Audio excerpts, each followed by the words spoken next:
Okay, so you're probably wondering, why am I not doing a live reaction for episodes 10 and 11 of Tribe 9? And simply because I wanted to do it for the last episode. I think it will be more fitting because for me personally, episode 10 didn't have much going on for the remaining of the episode aside from the beginning. Episode 11 now, it was, but I wanted to be able to wrap everything up and start new when it comes to the spring season, even though it started last week. This week is really where much of the shows are happening. So, coming from episode 9 of Tribe 9, after Ojiro, did a whole Diablo, he did a Dio, with the donut hole in the chest towards tension, he basically took over the Chiyoda tribe, and he did what, prior to what we saw from the series from the beginning, he brought back XB baseball, extreme baseball, back to almost its origins, in the sense that it's nonsensical violence. Like, you can challenge any tribe, anyone, and they can't back out of the challenge, and you're allowed to use any weapon, and you can kill or beat people up severely, and you're the winner. They win by blood, and it makes me think, like, Tension, you built a monster. You really built a monster. Like, you threw aside Kazuki because he wasn't deemed strong enough, and then you brainwashed and most likely tortured Ojiro to the point now that this guy turned around and, put a hole in your chest, and he took over. And it makes me wonder if the Chiyoda tribe had this type of tradition where in order to become the next head, you might have to kill the previous one, but who knows? We don't know because it's the last few episodes of the series. But yeah, he took over, and I always knew the secretary, Yui, was always suspicious, and something was always telling me that, like, she never liked Tension when he was in power. Like, he was holding her back, and ever since Ojiro came in power, it's like she got free reign, okay?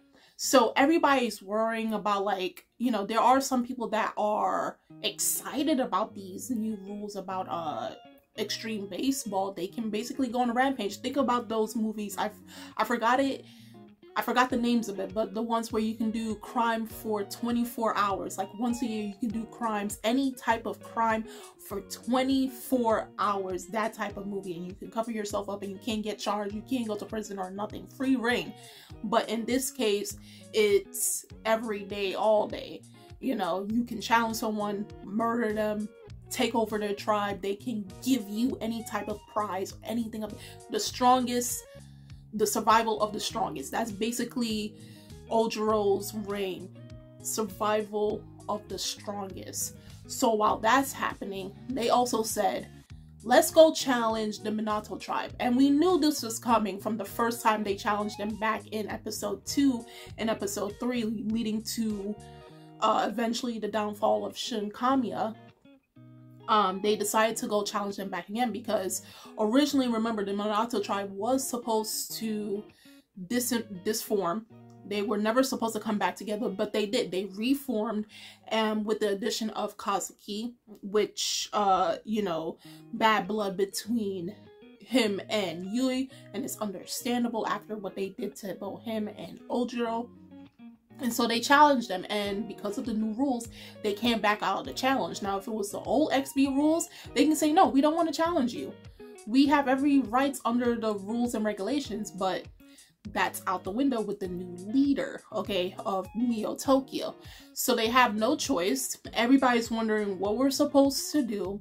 And we come to find out that with Kazuki, while yes, he is angry about, what Ojiro did to his arm, he basically broke it, crushed it.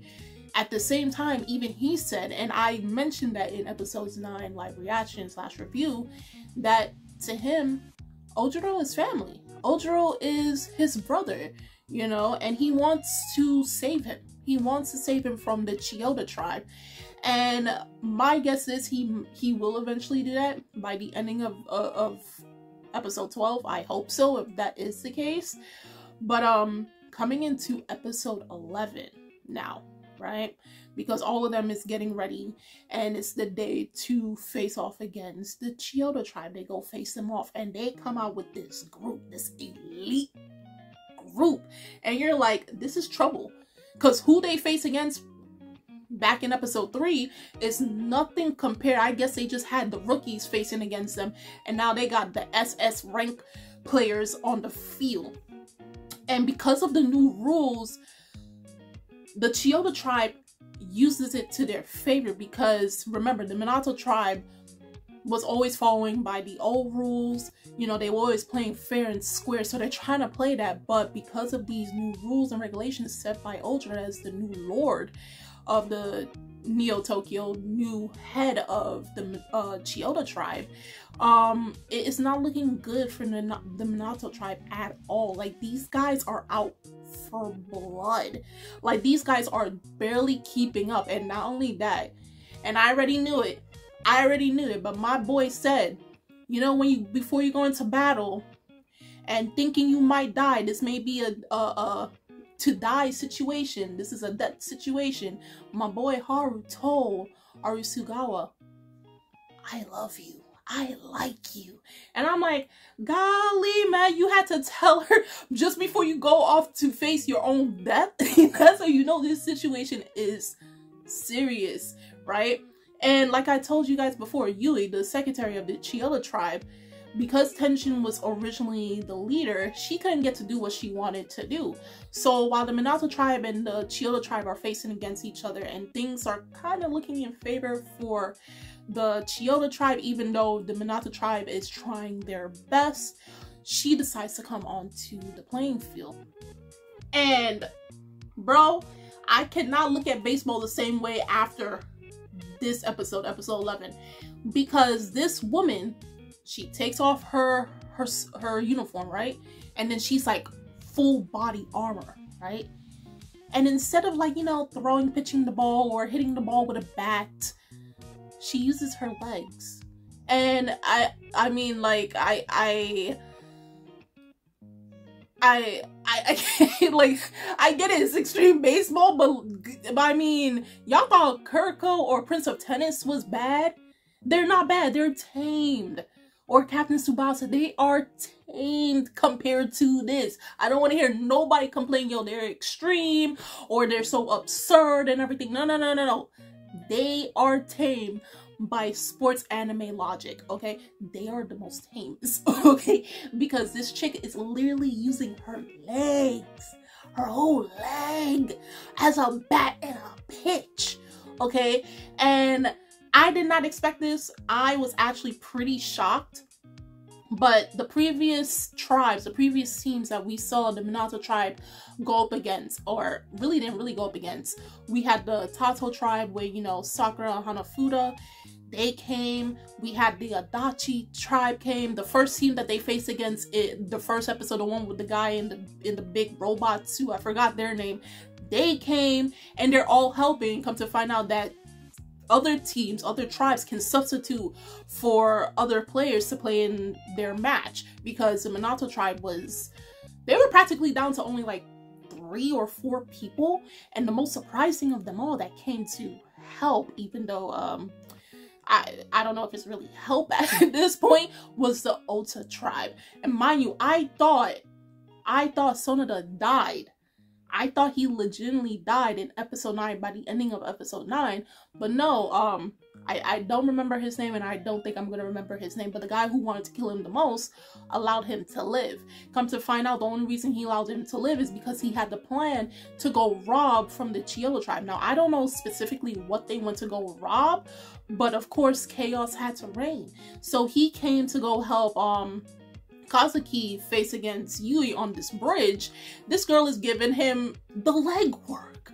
She's giving him the leg work. She's not to be trifled with, bro.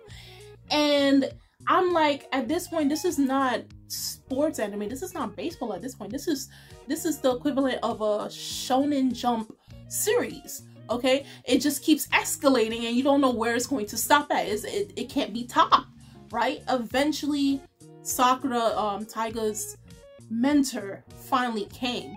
And this dude, I never knew he was that strong, but they did mention that like the one person that could not really beat in terms of pitching was Sakura.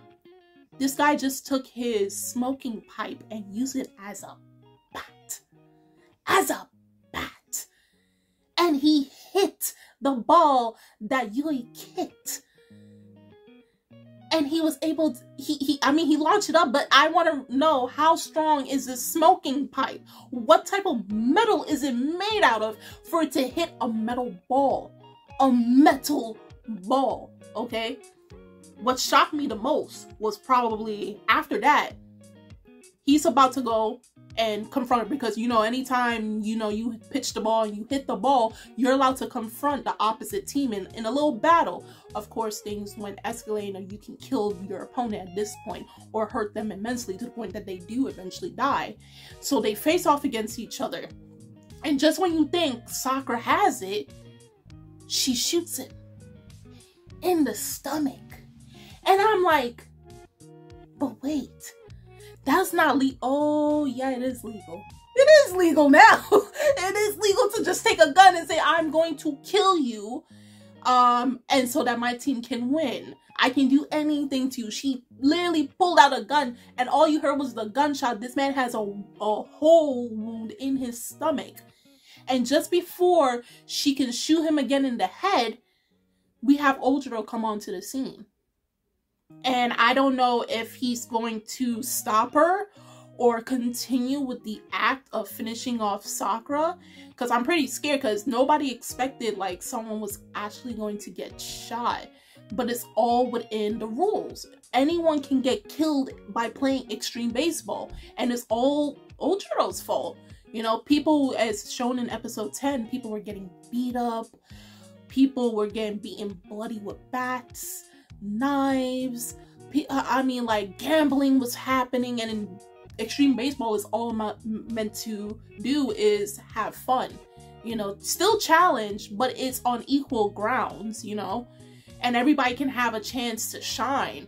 You know, it's all good sportsmanship at the end of the day, and they turn it into just like this wild fest, like beast after beast type stuff. Like I don't even know what to say. It was just like again, like I said, it's that movie where it's just like they allow all crime for 24 hours, but in this case it'll just keep going on for days and days and days. So yeah, those were the two episodes, episode 10 and episode 11.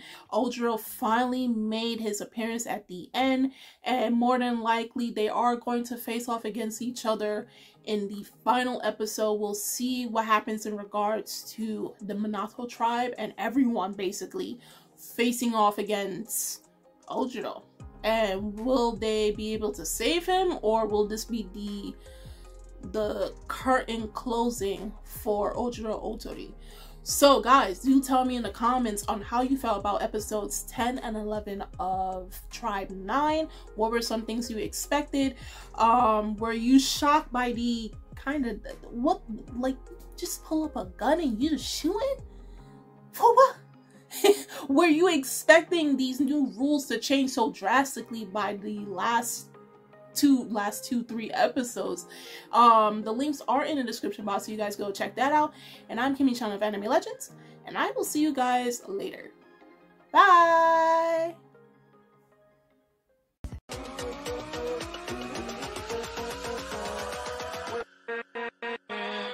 With